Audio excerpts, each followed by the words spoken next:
تاریخ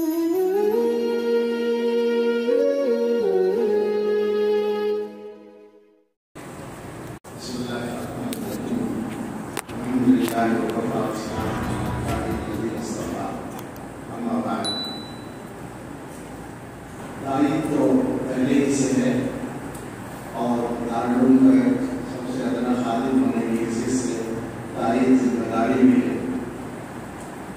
ایک بات ذہن میں آتی ہے جو حالات میں مدارس کو بہت سے معاملات اور حالات کے تقاضوں کو سمجھنے کی ضرورت ہے۔ اس وقت اس پر مستقل محنت ہونی چاہیے کہ مدرسوں کا صحیح کردار غیروں ہی کے نہیں اپنوں کے بھی سامنے آ جائے۔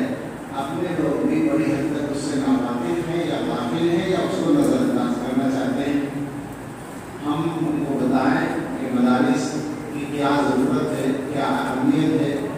اپنوں میں سے بہت سے لوگوں کا ایک خیال ہے کہ شاید یہ مولوی نام کی جو ایک مختصر سی قوم ہے اس کے روزگار کا مسئلہ ہے، معاش کا مسئلہ ہے، مدرسوں کا مسئلہ ہے۔ تو یہ بات اپنی قوم کو سمجھانے کی ضرورت ہے کہ یہ مسئلہ چند لوگوں کے یا چند ہزار لوگوں کے روزگار کا نہیں ہے بلکہ پوری ملت کے موجودہ اور آئندہ نسلوں کے ایمان کا مسئلہ ہے۔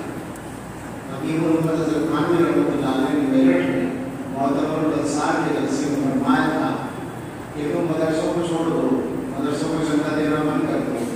ہم میں سے کوئی چاول کی دکان کر لے گا، کوئی آٹے کی دکان کر لے گا، کوئی کچھ اور ذریعہ معاش بنا لے گا، لیکن تمہاری نسلیں 50 سال کے بعد عیسائی ہوگی، یہودی ہوگی، ہندو ہوگی۔ یہ سخت الفاظ ہیں، جیسے آدمی کے لیے ہمت نہیں ہونی چاہیے، لیکن یہ حکیم الامت نے 100 سال سے زیادہ پہلے کہا۔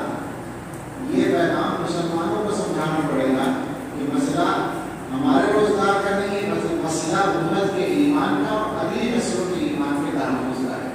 یہ وہ کردار ہے جو اپنے لیے ہے اور جو ملک کے لیے ہے۔ وہ حضرت نے جو ارشاد فرمایا اس کی روشنی میں پہنچنا چاہیے۔ یہ وقت جو ہے ایسا نہیں ہے کہ صرف خاموش بیٹھ کر کام کرتے رہے، بلکہ معاشرے میں اپنا تعارف، اپنا صحیح کردار ظاہر کرنے کی ضرورت ہے۔ اللہ تعالیٰ اس پورے نظام کو محفوظ رکھے اور قیامت تک اس سرزمین پر اسلام کو اور اس کے نام لیواؤں کو اور اس کے ماننے والوں کو پوری تعلیم کے ساتھ باقی رکھے۔